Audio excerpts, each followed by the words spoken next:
Magandang umaga mga ka-happy hour. Narito ang mga balita para sa MBC TV Network News Update 9 AM edition.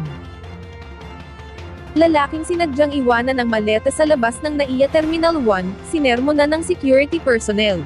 Nakatikim ng sermon mula sa security personnel ng NAIA, ang isang lalaki na sinadyang iwanan ang kanyang malete sa waiting area sa labas ng Terminal 1 kahapon.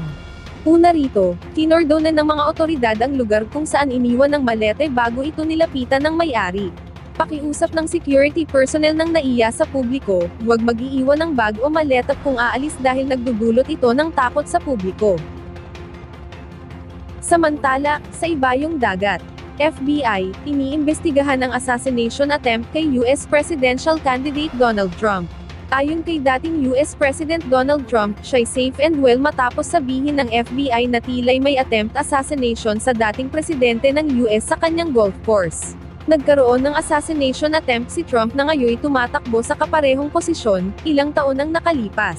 Sa ulat, nakita ng isang Secret Service agent ang isang mala AK-47 style na baril, nakausli sa mga halaman sa isang golf course kung saan naglalaro si Trump.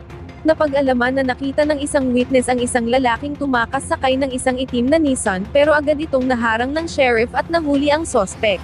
Narecover ng mga otoridad sa US ang baril, mga bag at isang GoPro camera sa lugar kung saan nagtatago ang lalaki.